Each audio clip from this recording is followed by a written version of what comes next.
Hey everybody, hey everybody, hey everybody, everybody, hey. Welcome to Pastor's Perspective, sponsored by Calvary Chapel, Costa Mesa. My name is Brian Perez, and this is the program where we open up the phone lines every day from 3 to 4 p.m. Pacific time to get your questions about the Bible, the Christian faith, just about anything that's on your mind.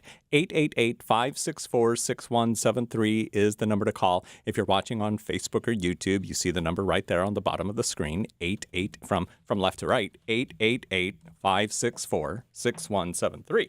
So give us a call and ask your questions. Answering your questions today, we've got Brian Broderson, the senior pastor of Calvary Chapel, Costa Mesa in Southern California, Tony Clark, the pastor of Calvary Chapel, Newport News in Virginia, and here in the studio with Pastor Brian and me, Bobby Conway, the great doctor. He is in town for the next 2 weeks. We are so excited to have him here. How you doing, man? Goodness. I am super excited to be here with you guys. It's been too long, and we just flew in just a little bit ago. My wife. I wonder is in your town arms look tired. With me and my son, and he brought his girlfriend along on the trip, and he's just super excited to show her the Southern California life. So yeah, we're just happy to be here and looking forward to having fun in the studio with Brian. Got your Stussy, what is it? Stussy. Stussy, sure. Stussy, yeah. Okay. Yeah. Breaking out the summer apparel and my favorite Stussy shirt. Yep, I'm Looks good. I'm ready to go. Yeah, I almost wore shorts, but Yeah. just should have worn shorts, but I didn't. So you're having regrets about this? Not wearing This is shorts. I'm having regrets. Are you struggling with like the way you put yourself together today? Well, feeling good about we yourself? we had kind of a staff development day, and I thought maybe I needed to look a little more, sort of official. So I passed on the shorts, and then I showed up and saw one of my assistant pastors in shorts and thought, dang, man, he really did a good dress day. You know where I really blew it? So I don't know if they still call it this in California. They called slip-ons thongs. Yes. Okay. Do they still say that in California? But it doesn't refer to that anymore. It refers to something. Well, we try not to call it. Because when I showed up in the South, I would just talk about, I got saved. I remember going to church. I'd show up with my tattoo and my thongs on, and they didn't know how to handle that. And so I had to learn that flip-flops is the proper term. Processing that would be a little bit challenging. Ooh. Yes. Flip-flop. Get that visual out of my head. Definitely. Keep in mind, 19 years old. Well, it's funny because nowadays, I mean, we used to say swim trunks, but now they're board shorts. I mean, they're board shorts. But even if you've never been on board, they're still board shorts. Yeah, exactly. And that doesn't make sense. That doesn't make sense. But I mean, I literally, when I said that, I meant nothing by it. I mean, I was just speaking completely ignorant and just saying, I showed up at church with my thongs. Yeah. And people would hear that in the South and they'd think, you've got to be kidding me. Yeah. We know California's weird, but that weird? But back when I was young, which was much longer ago than any of you, thongs were what you called them. I mean, that's or some people called them beach walkers. Beach walkers. I've never heard that. Yeah. But you're older than us, so. Yeah. But sandals, they were called sandals. I remember that. Flip-flops, but thongs were common. And then, this other thing came along and kind of just hijacked it all, right? Hijacked it all, yeah. I don't know how that's a thong, but it is, The Inland Empire used to call them toe chokers, from what I understand. Toe chokers. Toe chokers. Oh, okay. Interesting. Wow. In Hispanic culture, they were just chanclas. Everything, any kind of something on your foot was a chancla. So if you have a question today about, foot apparel, footwear, feel free to call us here at K-Wave. We'd love to. What's the Spanish word for?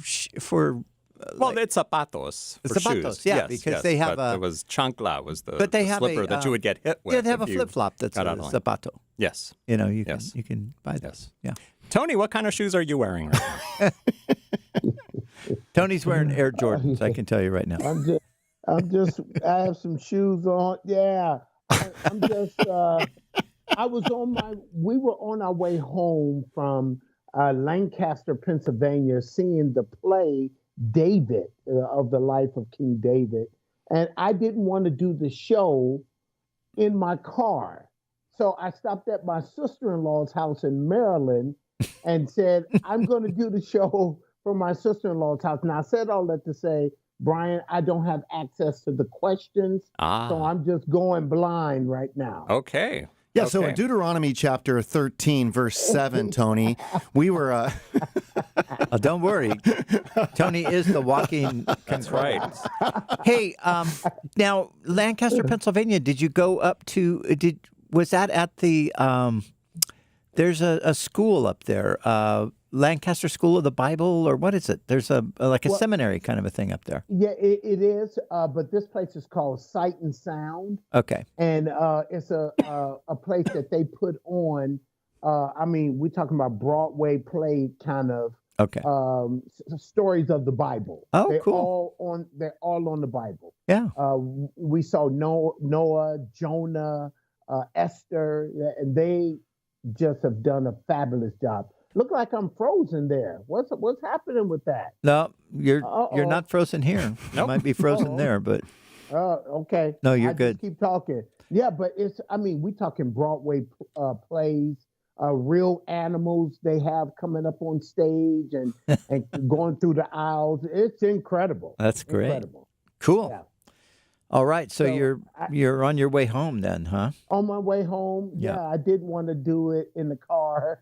So I said, we're going to stop here. And we just stop and then we probably stay overnight, leave at, as we used to say in the Marine Corps, 0:30 tomorrow morning. Swing by and say hi to John Jenkins. You're in his neck of the woods, huh? Yes. Normally when I'm up here, I send him a text, say, hey, I'm down the street from you. He lives not that far from my sister-in-law. Okay. We're talking 10 minutes. Right. Yeah. And then when do you fly out here to be with us? Sunday. Yes. Very cool. Looking forward to that. That's for sure. The Calvary Global Network Conference happening next week. Yeah. Sunday through Wednesday, right? Sunday through Thursday. Sunday. I know it starts Sunday. It said it's Sunday night through, we'll finish it up Wednesday night. Yeah. But yeah. Yep. Pastors, church leaders, any of you that are not signed up yet, go on and get registered. Love to have you join us. It's going to be a great time. Conference.calvarychapel.com is where you can get registered. And you want to come and hear the Reverend Tony Clark, who's going to be preaching. The right Reverend from the right coast. Yeah. It's going to be good. Yes, it is. All right, so give us a call at 888-564-6173. You can also send us your questions using the messenger feature like David did. David in California wants to know if a Christian can follow Stoicism. Bobby, we'll throw that one at you. First of all, what is Stoicism? Yeah. So Stoicism, excuse me. How do you pronounce Stoicism? It's Stoicism. Okay. Yeah, so Stoicism.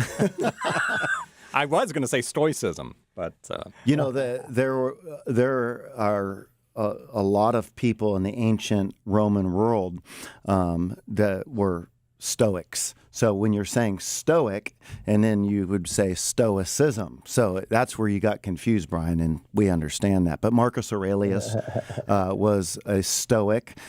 Basically, it doesn't believe in God, typically. That's not going to be the posture. It's also going to be something that's going to be highly deterministic. There's not going to be free will. And when you think about being Stoic, it doesn't mean that you're just unaffected to life. There's this recognition that life is determined, and ultimately, you just have to make peace about the dance of life, because life is going to go the direction that life is going to go. And you want to be able to find a way to have an even posture about that. And so you're getting into just the emotional life a little bit as it relates to how do we deal with difficult problems when they emerge in our life. And every worldview has to have an answer for that. So some would say if you're like a Hindu, the bad things that happen to us is a result of karma. So people are experiencing consequences from their past. And really what that does is that puts you in a hard place to be empathetic, because what you would see is this person just getting what they deserve. They're just desserts. When it comes to Christians, we realize that we're called to trust the Lord through our circumstances and situations. But the Stoic, they're going to see that life is predetermined. They don't have this sense of,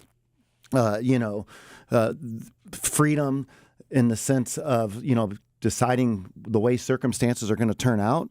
And so instead of being fatalistic from the standpoint of just shutting down on life, they just seek to make the most of it. Doesn't mean that they don't emote. It just means that they try to stay even-keeled, trusting the fact that life is going to work itself out the way that life is going to work itself out. In fact, it's getting really popular again at this time. Isn't that interesting? I mean, Yes. this is a Greek philosophy that goes Yes. back to the classical Greek period. Yeah.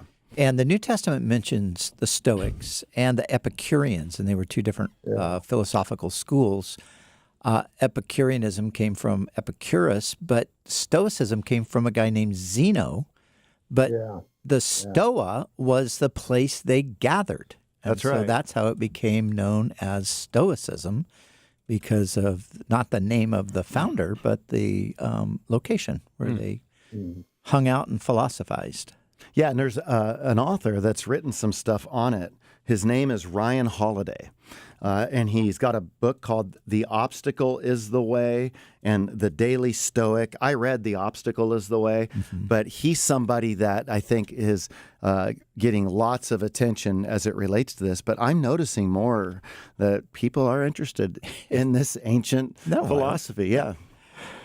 Yeah, and the funny thing is about that. I mean, you think of how people, so many people would accuse you and me and Tony and Brian of, oh, you guys are talking about this ancient thing that's so outdated, and how we can't trust that. That comes from the pre-modern world, and yet they're espousing philosophies that go back further than the New Testament period, and they don't even know it. Yeah, that's so true. Isn't that funny? Yeah, absolutely. And, Carl Trueman, have you seen his new book called The Strange New World? Yep. Based off of The Triumph of the Modern Self? Yeah. Have you got a chance to read that yet? I haven't, because I'm will- reading 600-page textbooks. Well, when for you're done with hermeneutics. those 600-page textbooks, Wow. like, so Brian Loritz, you might have saw his post. I did, yeah. Okay, good. So yeah, Brian Loritz posted, this is the And most... I listened to Carl Trueman do an interview on the book. Oh, good. Yeah. Okay.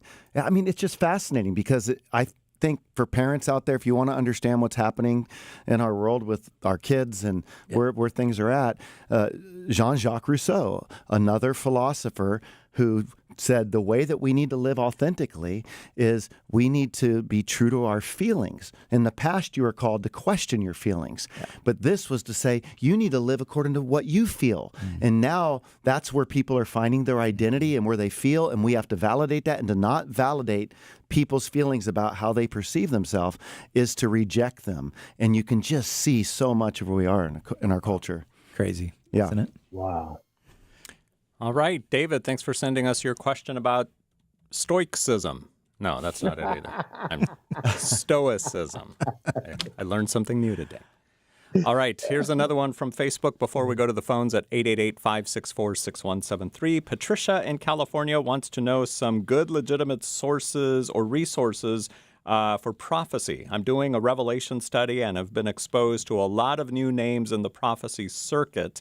Can you let me know if people such as, and then Patricia names a couple of people, which I don't want to name these people just in case, we offend somebody. But Tony, who are some of your favorite prophecy people to listen to? Well, I've listened to a few in the past, but seeing that the great doctor is in the book of Revelation right now, he definitely should address this because he's going to give the various views and he got the various books and authors. This is the man to address that question. Well, if somebody's looking for a good, real scholarly, in-depth piece, G.K. Beale will offer a a lot of insight. It's going to be a different perspective. I think Steve Gregg put together an interesting parallel of the book of Revelation where you have the preterists, the spiritualists, the futurists, and the historicists viewpoints. And I think Gregg's a preterist, if I'm not mistaken. I don't know that name. Okay, yeah. So he has that, and I think he's a preterist.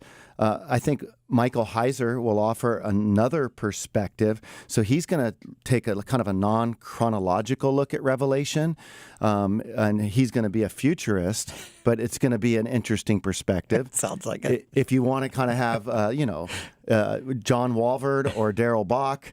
John Walvoord will be more of a classical dispensationalist. Darrell Bock will be a progressive dispensationalist. And then George Ladd is somebody that I'm enjoying, and so he's a historical pre-mill, and he has some interesting stuff. So those are just some of the, books that I'm playing with right now. What do you say, Tony? No, those are, he's definitely, the great doctor would know when it comes to these types of things. I'm more of a classical, kind of guy when it comes to, these types of things, especially when dealing with the book of Revelation and dealing with prophecy. I'm more of a classical pre-trib, pre-mill type of guy, and the people who hold on to that. That's where I would lean. A lot of the newer guys and the preterists and all that pre-wrath and all that kind of stuff. I've already settled a lot of that stuff in my heart, and so I kind of not necessarily look at those types of things for that very reason. Yeah, I think the great scholar Pastor B. Broderson of Calvary Chapel fame is currently teaching the book of Revelation on the Back to Basics radio program. I think that just started today, as a matter of fact, because awesome. I saw a post on it. So. I didn't know that. So we're both teaching Revelation right now. Well, mine's on the radio from a few years ago, so I'm not actually teaching it. But I would say also, I think for a really good kind of a bit more of a popular level look at it, Greg Laurie did a Revelation commentary, and I would imagine it's quite good. And obviously Greg's pre-mill and he's pre-trib. And I think that would probably be a really good one. Pastor Chuck years ago had a brief commentary on Revelation. It was a small little book. It wasn't really detailed. But I think, for prophecy in general, I think John Walvoord really, Walvoord does a good job because he's a scholar. So he brings in all of the different options for you. But of course, he lands on a pre-mill, pre-trib point of view too. But he's got a great commentary on the book of Revelation. He's got a great commentary on the book of Daniel. And then he's got a thing on all the prophecies of the Bible, which are, I think, good. Yeah. So for you guys... Also, the great doctor's professor, the old professor, Dwight Pentecost, on, what is it, Things to Come? Things to Come. Something. Yeah. That's another great resource. Now, was he the president of Dallas when you were there? No, Chuck Swindoll was, but Walvoord was still alive. Like emeritus. And it was, it was crazy. Dallas Seminary started in 1924, and when I was there, it was Chuck Swindoll's last semester, but Donald Campbell was still alive. John Walvoord was still alive, so I got to hear these guys in chapel. Chuck Swindoll. And then, so the only one that had passed away was its founder, Louis Sperry Chafer. Mm-hmm. And I just sat there and I thought, wow, this is crazy. Like, here I was there in 2000. It started in 1924. And I would sit in chapel and you would see Chuck Swindoll and Donald Campbell and John Walvoord and Pentecost. And I was like, but this was a generation passing away. But boy, they were a part of some really neat stuff in the past. Yeah. So I didn't know Bach had a commentary on Revelation. Well, it's not a commentary on Revelation. I'm just thinking of his system of progressive dispensationalism. So he wrote a book called Progressive Dispensationalism with Craig Blazing that people might find helpful. For you guys, I guess maybe you guys could enlighten me. How are one of the things that's got me a little bit on the fence? So I mean, again, I'm a pre-mill guy. The part about the pre-trib piece with the post-trib piece, the part that I do feel that there's a strong argument of considering it's when you think about, when you go back in early church history, you have Justin Martyr, who would have saw the rapture and the second coming as one event, Irenaeus. And so I see some of the early church fathers, it seems like their belief would have been not to separate that out. And I know like the shepherd of Hermas, but that's kind of a debated piece. I'm struggling seeing it outside of something that really became a solidified system in the 19th century. And I know that's the common critique. It was the critique then, but I know you have thought through like, okay, that is a critique, but you still does it make you think a little bit? Go, man, those closest to the apostles didn't see a separation between that. Maybe, but they weren't that close to the apostles. I mean, they were, good 100 years later, right? I mean, most of them. But then you have like the Didache and 125. That would have been more of seeing it as one and the same event. So it's some of that just makes me a little bit slower. But I mean, again, this is the beautiful thing. And again, Brian, I commend you so much for this. You really do welcome various viewpoints, and it's like you don't split the church over this. It's like it's sad that there's churches that we could split on. We believe he's coming again. It's just a timing question that we want to know. Yeah. And again, I mean, there was a time in my life where I would actually, really argue right down to, we're going to get this thing solved. But I came to a point in life where I thought, okay, I don't really want to argue about that. So I don't. And when I come across, I mean, obviously there are many people who hold different views on eschatology. And I've said this before. I think the rapture, I believe it's a pre-tribulational rapture. I think that's the best way I understand the text. But I also admit that it's not as clear as some people think it is. Otherwise, there wouldn't even be any debate over it at all. It would just be a done deal. It's like, hey, it says it right here, and that's the end of it. But there's enough ambiguity to leave the question mark.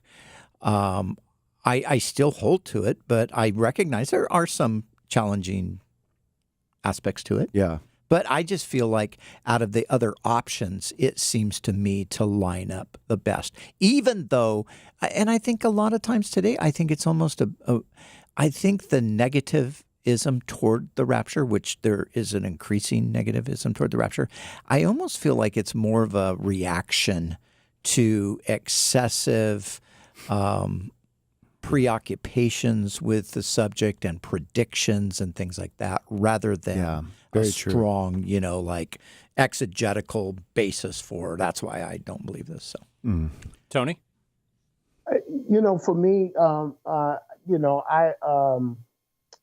was. The Bible said, "Let every man be persuaded in his own mind," and I was persuaded by my own mind a long time ago. Because, matter of fact, just this past week, I just was listening to someone who quoted several church fathers. I forgot the name. Several church fathers and their writings of where they were leaning toward what we would call a pre-trib rapture.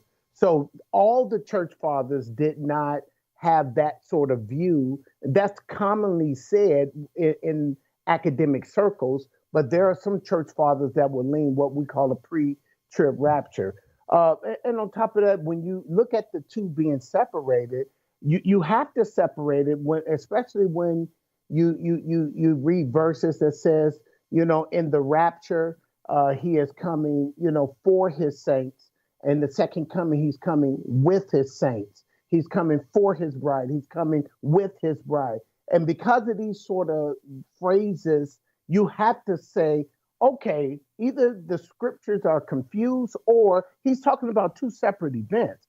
in the rapture, in the moment, in the twinkling of the eye. At the second coming, every eye will see him. So it forces us to separate the two events. And on top of that, one that we haven't thrown out before, the tribulation period is the 70th week of Daniel. If the church wasn't involved in the first 69 weeks, why would it be involved in the 70th week? And so it's a time of Jacob's trouble. The focus is back on Israel, and the church is out of the way, having a 7-year honeymoon with the Lord in heaven, so he can come back with his saints at the end of the seventh year. So we have these phrases there that forces us, in my humble opinion, to separate the two events that's called the rapture and the actual second coming, especially harpazo, the Greek word, to be snatched away. And the Latin word in the Latin Vulgate is raptures or raptuzo, where we get rapture from. So we have these clear things that's spoken of in 1 Thessalonians 4:13 through 18. So for me, these things are just too clear for me to say, yes, and very fine scholars believe in a post-trib rapture. And I'm like, okay, what's the purpose of that? To pop up when we coming right back down? Why don't I just wait for the Lord to come down here? Why I need to pop up and then come right back down? I just wait for you here. You coming right here. So these sort of things just don't make sense to me. So I know that there are fine scholars too that believe that, and I'm okay with that. I'm okay. I've learned to be okay with that. I feel like I know we wouldn't want to turn this. I mean, I would. It'd be fun. Look, next week. Yes. You guys can be right here in this studio. And we can just have Tony can sit right here. Yeah. You can sit there, and you can actually put your arms on the table. And we can you can arm wrestle this out. I mean, we can film it on YouTube. Well, it's not. I would have answers for all that, but it would be digress. But one statement I would say, as it relates to why going up and coming down, I mean, it is. I think it is a good argument that, like, when a king was coming back from battle, it was common for the people to go out to meet the king as the king was coming into town, and they would come back together. So you go out and then come back in, and that would be very common language. And I think that we're caught up, like we're caught up to meet our king who's coming, and then we come with him. So to me, I don't see a problem with that, the language being split. I'll just give you one more thing, and then we actually will move on to a real human that's calling with a question. So I would also put out there the absence of any references to the church from the end of Revelation 4 to Revelation 19. So, or the end of 5. So Revelation 6 through the middle of 19, you have no references to the church. On earth. Now, and you don't have a mention of the church in heaven in those same chapters either, though. No, because the scene is really the earth. It's not heaven. It's not heaven. Yeah, but you have Hagios, the saints. Yeah. Yes, but, of course, that, I think, is referring to... Those converted in the tribulation. Because it's 70th week of Israel, it's referring to Jews in some sense, but it makes that kind of clear in Revelation chapter 7. But then also, of course, there will be people who become believers during that time. So I'm just throwing that out. I mean, I think that's an argument. So, but we're actually going to go to Sylvia's question. Okay. The boss is shutting down. That's the main point. The church is mentioned 19 times in chapters 2 and 3, and the church isn't mentioned at all. That's because they're local churches right there. Of course, it's going to be mentioned a bunch of times. But at the end of chapter 4, it does say, or the end of chapter 3, it does say, or the beginning of chapter 4, it does say, after these things, I saw. Yeah. After these things. So after what things? the things they've just been talking about, things of the church. And Brian wants to continue this on the other side of the break. I have a feeling we're going to. No, we got to talk to Sylvia, Susie, and Scott. Okay, and everybody else. 888-564-6173 is the number to call with your questions till 4 p.m. Pacific time. And don't forget to check your radio station's local listings to see when you can hear the great theologian B.D. Broderson on the Back to Basics program discussing the book of Revelation. That just started today, so check that out. All right, back in a couple of minutes. 888-564-6173.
We're back on Pastor's Perspective. 888-564-6173 is the number to call. 888-564-6173. I've got Brian Broderson, Bobby Conway, both in the studio with me here in Southern California. Tony Clark is in Maryland right now, right? Maryland, is that where you said you were? Yeah. Tony's the pastor of Calvary Chapel, Newport News in Virginia. He will be here with us next week. Looking forward to that, of Can't course. wait. Yep. It's going to be great. It's the day Bobby and Tony, we can no longer say that never the twain shall meet. It's going to be a they will romance have day, met. man. Yes, I'm it looking is. forward Yes, to it is. seeing Tony. We're taking Yes. bets as to how long that hug is going to be. That's right. man. It's not going to be tug of war. It's going to be a hug of war. Yes, it is. Oh, I like that. I like that. Beautiful. All right, so we're going to go to the phones now. 888-564-6173. Unless Brian or Bobby or Tony wanted to say anything more. No? Are we sure We're done. Okay. We're done with the rapture for today. No more rapture discussion, questions. We're done. Until tomorrow. No. All right. Sylvia in California, welcome to Pastor's Perspective. Hello. Hi. Yeah, you guys are just so funny. It was so interesting listening to you before the break. I look forward to watching you guys duke it out. That's coming next week. Okay, thank you for taking my call, pastors. My question is in Genesis 6. It's verses 1 through 4. And I'm kind of referencing different versions of it, like the Living Bible and then the NIV. And it talks about beings from the spirit world, and it talks later in verses 4 that they were evil beings from the spirit world that had sexual relations with human women. And then in another version, like the NIV, it refers to them as the sons of God. So could you kind of elaborate a little bit on just who those individuals were? I don't know if they were fallen angels. Now, this could start a whole nother discussion here, but Tony, what's your take? I'm of the persuasion that they were fallen angels, Nephilim, B'nai Elohim, for sons of God. Almost always in the Old Testament refer to angels. And people have a hard time with angels mingling with human women. In Jude 6 and 2 Peter 2:4, it talks about angels who sinned or angels left their proper domain and went after strange flesh. Whatever it is that they would do to keep in line with being the angel, they left that and did what they did in Genesis 6. Satan was told in Genesis 3:15 that the seed of the woman was going to come and crush his head. And he said, no, that's not going to happen. So Satan tried to put a genetic virus into the human race to keep the seed of the woman from coming and crushing his head. So he had his boys mingle with human women and had these offspring that every civilization known to man has stories about what is taking place in Genesis 6. And so it's a very strange story. And this is the whole reason for Noah's flood that took place, and how after verse 4 of Genesis 6, it talks about how the whole world was filled with violence. It was nothing but a violent world because of these monstrosities, these hybrids that was throughout the earth, men of renown. Yes, Greek mythology talks about it, but Greek mythology has stretched the story to an unhealthy end. But every known civilization talks about what took place in Genesis 6 verses 1-4, and the sons, the daughters of Cain and the sons of Seth. That argument is to me doesn't have a real good leg to stand on, even though there's some fine scholars who hold to it. So I hold to that there were fallen angels that mingled with the daughters of men, and all kind of crazy stuff has taken place. And then they did it again after the flood, and then they were sent to a place in hell called Tartarus in the Greek language, which is a special compartment that 2 Peter 2:4 talks about. Dr. Bobby Conway. Yeah, I've went back and forth on that passage in Genesis 6. It's a very bizarre section of the Word of God. It's very hard for us to relate to. But the place where I'm currently landing is, I would agree with Tony. I read First Enoch, I don't know, about 3 months ago. And in reading that, I just found myself going, wow, this is really interesting. So here's an example where my tendency was to kind of want to lose the bizarre as much as possible. But reading First Enoch and then knowing, okay, well, Jude refers to Enoch, not as inspired word, but there's obviously some helpful stuff there. I was just really enlightened. And then to the point now even where the locusts with the fifth trumpet judgment, I'm going, man, are these the watchers let out of the abyss? These from the ancient past. And so listening to some of the Michael Heiser stuff is certainly played a role on that.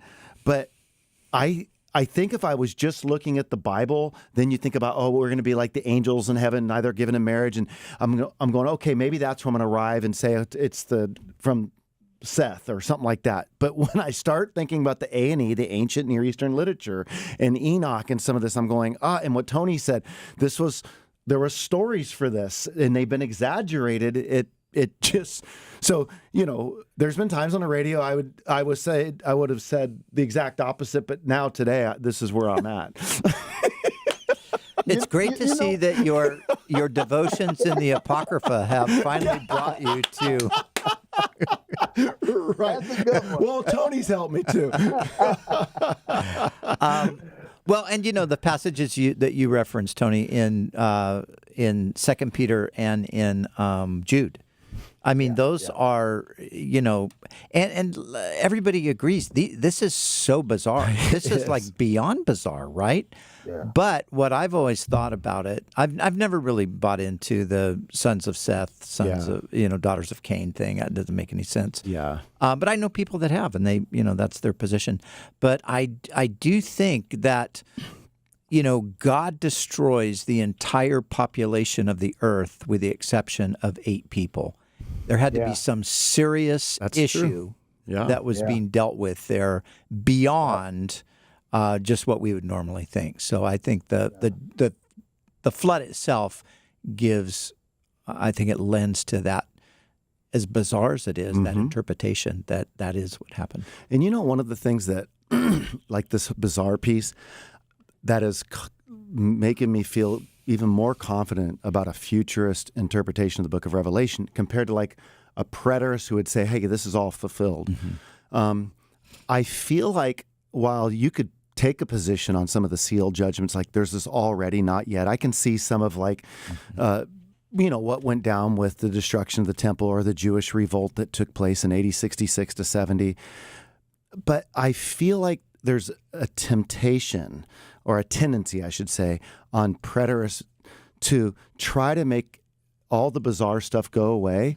In a lot of ways, there's some similar stuff to what you see with the plagues in Egypt, and you would think like, well, if you were learning about the plagues like years before it was going to happen and they were being described, you would be trying to just naturalize all these things that are happening. And I'm going, so just because some of this stuff is bizarre, I think at times in our rationalistic culture, it's really irrational in a lot of ways too, but we almost want to like make people like, this is the danger of apologetics.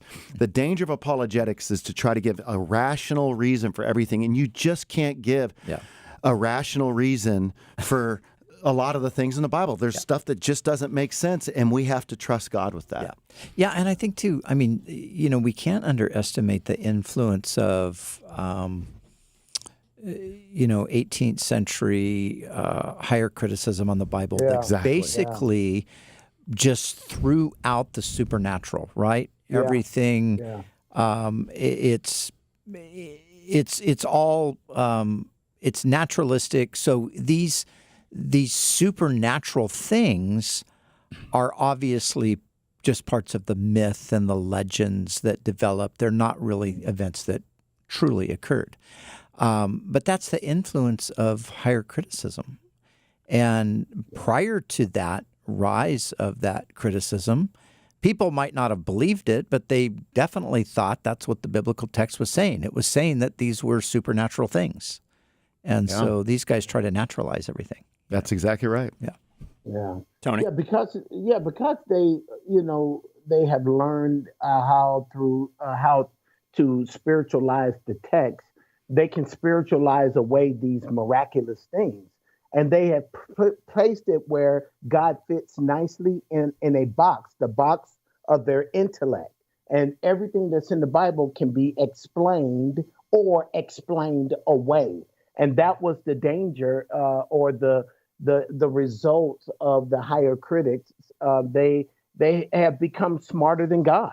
They become smarter than the Bible. And a lot of people have taken on that mindset today to try to explain away the bizarre, what we call the bizarre here, and try to explain it away, and it's a bizarre text, but it's something that we know took place. And you're right, the book of Enoch, that'd knock people off their rear end. It's worth the read. I mean, now, would you recommend the book of Enoch to the average Christian?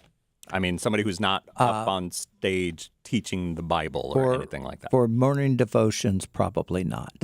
But not for information. Maybe not for nighttime either. I mean, for information. Enough. I was just reading on the Apocrypha last night, and So there's the Apocrypha is the old, they're additional books that are contained in some versions of the Old Testament. So going back as far as the Septuagint, the Greek version of the Old Testament, it contained an additional, I think it's 12 total books, or 14, something like that. And so you have, just for example, you have the Maccabees, the first and second Maccabees.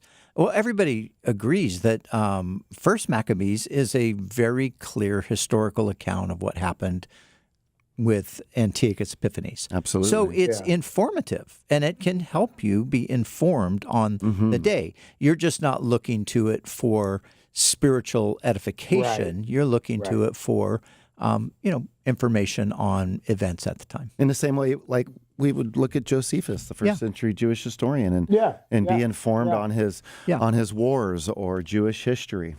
Yeah. So nothing to look for. Go ahead, John. For historical purposes. For historical purposes, but not, like Pastor Brian said, not for to guide your spiritual life with them. Because if you put the Apocryphal inside of the inspired canon of Scripture, you're going to have contradictions. Because in the Apocryphal, there are things like soul sleep and some other heretical type of teachings within prayers. The Apocryphal. Prayers for the dead are a big one. Yes. That's another big one. In Second Maccabees. But I was actually doing a workbook on this, and the author of the book was asking about the Apocrypha, and what do you think? Should it be or shouldn't it be? And what if it, what if somebody accepts the Apocrypha? Because the Roman Catholic Church and the Orthodox Church both accept the Apocrypha, right? And I said, well, I don't think it's going to harm you. As a matter of fact, I used to read the Apocrypha because when I got saved, I had a Catholic Bible. Yeah. And I read my Catholic Bible, and I read the Apocrypha, and I'll never forget, in the Apocrypha, in the Catholic, version of the Old Testament, Daniel has 14 chapters, not 12. And there's the story of Bel and the dragon. And I remember reading that. Well, not only do I remember reading it, but I remember talking to my saved friends about it. They're looking at me like, what the heck are you talking about? I'm going, that part in Daniel where it does that? I was a new Christian. I didn't know that actually that wasn't part of it, but it was part of my Bible. I only have to learn this many books now. This is great. As long as you weren't teaching on a Sunday morning. Turn to Daniel chapter 13. Everybody would know. What? Yeah. But with Enoch, him and Elijah, they're the two that didn't die. And when you read First Enoch and you go on this contemplation project, and you think, wow, this is pretty cool if we're getting a window into what went down with Enoch. That's an interesting thought, like some of the things that he was shown. One of the things I love, when you hear quotes like by C.S. Lewis, or they're just real famous quotes, and then you finally get around to it, and I don't know why I'm saying this because I'm ADD, but you finally get around and you read the book, and then you come across these quotes you've been hearing, and I just love that feeling, Right, right. I know, that's like every great C.S. Lewis quote is somewhere in Mere Christianity. You're reading Mere Christianity, go, oh my gosh, there it is. Good stuff. Sylvia, thanks for calling us with your question today on Pastor's Did Perspective. we even answer her question? I don't know. Let's find out. Sylvia, are you satisfied? Yes. Yes, I am, but I do have another quick question. Well, quick question's one thing. The real question is, can we give a quick answer? That's the real doubtful. thing. But what's your question? Yes, go ahead. I was wondering, only because I'm trying to get information for my cousin who is really searching for answers, and I was trying to get this question answered for him, so I think I'm going to be able to explain it. But he's been looking at a YouTube ministry, I guess, if you will, called Lion of Judah from Blackstone, Virginia. Have you ever heard of that?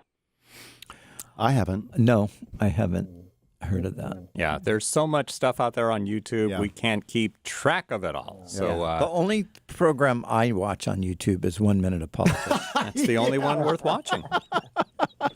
Is there anything else on YouTube? Didn't Rick Warren say that you kind of invented YouTube, or you? Were he's the was king of being YouTube. Really, He owns there. YouTube, yeah. But you know what, though? Speaking of that point, I do miss those days when we were younger as Christians, before the world of YouTube, when everybody kind of knew who the authors were, the pastors were. Like, there's so much going on. It is hard to really keep up with all that's out there. I mean, it's just impossible. Yeah, I mean, I don't even know who hardly any YouTube people are. But the other day, somehow on the TV, it was, that game they play. There's two teams that are like families. Family Feud. Is it Family Feud? Yeah, it must be Family Feud. But they've got the D'Amico family, I think, and then they got this other family, and my wife is going like, who are these people? And I said, honey, these are YouTube superstars. These are young people that make more money than Bill Gates a year as YouTube stars, or TikTok. They were TikTok famous, what a crazy world. It is just bizarre. Sylvia, thanks for your question. Looks like Susie hung up, so let's go to Scott in California. What did you want to know, Scott? Hello. God bless you, pastors. Perspective there. God bless you and your household and the work you do for the Lord. Thank you, Scott. Thank you. My thoughts were, I wanted to know what your thoughts were in regards to the current administration with the current president and the former president, all that's in air right now in the news there and all. And it seems though the church has a great bit to say in the matter of its disagreements. It seems like a big, disagreements among Christian beliefs there and all. So I was wondering where do you stand as, past perspective there and all. We look back in scriptures there. Israel wanted a king, and God gave them a king, and Saul was their choice. And until they saw the life of Saul, and God had moved him and placed who he wanted in the office there. So ultimately, God puts who he wants in the office there and all. And as the people to follow the leadership which God has placed in office. Mm-hmm. I want to know where were your thoughts there and all, being that the church listens to you quite a bit, and would be really good to hear what your thoughts are. Brian? Well, I think that I think the church has really gotten too distracted with politics, and I think that this is a horrible time for the church because it's radically divided Christians all across the country, and amazingly, even in some other parts of the world. And now, people are no longer able to talk to each other or go to the same church or even be civil in some cases to others because of political positions. So a highly politicized culture is a dangerous culture. And if there's one people in the culture that should have, their feet firmly planted in the right place when it comes to this stuff, it should be Christians, because we serve another king. We don't serve Caesar ultimately. We serve King Jesus, and we're about his kingdom. We're about his politic. Whatever your political position or persuasion is, it's a real, I think one of the great challenges of the hour is to love your brother regardless of their political position. Mm-hmm. And I don't think many people are doing that very well these days. So it's a fight that we've got to win. We've got to win it by the grace of God. Mm. Yeah, we're in a tricky time right now. Since COVID happened, the church lost a lot of numbers, and there's many people that are trying to think through what the church really means to them. There's lots of people that are kind of anti-church. They think of it as institutionalized. But the reality is it's through our love for one another that the world will know that we are his disciples. And in order to show that love to one another, we have to be with one another. And to avoid one another and just do virtual church and, miss out on that, we're not going to have the opportunity to be that salt and light that God wants us to be. That said, I think that pastors should equip their congregations with understanding what the Bible would have to say as it relates to biblical ethics. And then when it comes time to voting, then we should do our best to kind of vote our values. But we need to be careful that we don't go and become, party aligned so much so that it looks like there's no difference between the church and a particular party. And for me, I try not to mention parties. I definitely will talk about the issues of our day, but I don't want to alienate people based on parties. I'd rather them have to just confront what the Word of God has to say on certain ethical issues, and then hope that through the Spirit and sanctification that they'll be more informed when it comes time to voting. But my guess is this: unfortunately, with social media, the social media reads our algorithms for us. And basically, people are being reinforced in what they believe through algorithms. So they can't even be objective unless they're aware that they're being fed reinforcing material. And so we're being put in boxes by algorithms that's reinforcing our narrative, that's keeping us further divided. And if we don't recognize this, it makes me really uncomfortable for what our future holds. Yeah, and I mean, for some people, the answer is get off of all of those platforms that are feeding this kind of thing in you, and stop listening to people who are just stirring up anxiety and anger in your own heart. We don't need that right now. Yeah. Even people who hold a different political position are still people that God loves and wants to save. And us being hateful and angry and shouting them down and all of that is not helping advance the cause of Christ in the least bit. It's actually, taking away from it. What do you say, Tony? Yeah, it's bad. The church looks bad, in my opinion, because of the whole political thing, and they've made God a Republican. They've made him that. And anyone who is outside of that or believe differently, you're right. They get shouted down, they get ostracized, they get they get pushed away. And I'm like, where's the love in this? I thought if anybody, you said it, Pastor Brian, if anybody's feet should be firmly planted on the ground, it's us Christians. But all we're known for is just yelling about certain things and these certain political things, and we are just yellers about this sort of thing, and we do not represent Jesus Christ at all, and it's a shame because we're supposed to be his bride, and we don't look anything like him, in my humble opinion. 20 seconds, Bobby. I would just encourage our audience to be aware that we are getting stuck in silos, and to allow yourself to pay attention to alternative perspectives, just so that you remain objective and stay informed. Go back and forth between different news stations, read different periodicals. Just be informed so that you're not living in a judgmental type box. Brian, 10 seconds. I'm okay, done. Your time's up. I'm done. You're packing up. All right, that's all the time we have on today's program. Sorry that we couldn't get to all of your questions. We'll be back tomorrow from 3 to 4 p.m. Pacific time. For Brian Broderson, Bobby Conway, and Tony Clark, I'm Brian Perez. Pastor's Perspective is sponsored by Calvary Chapel, Costa Mesa.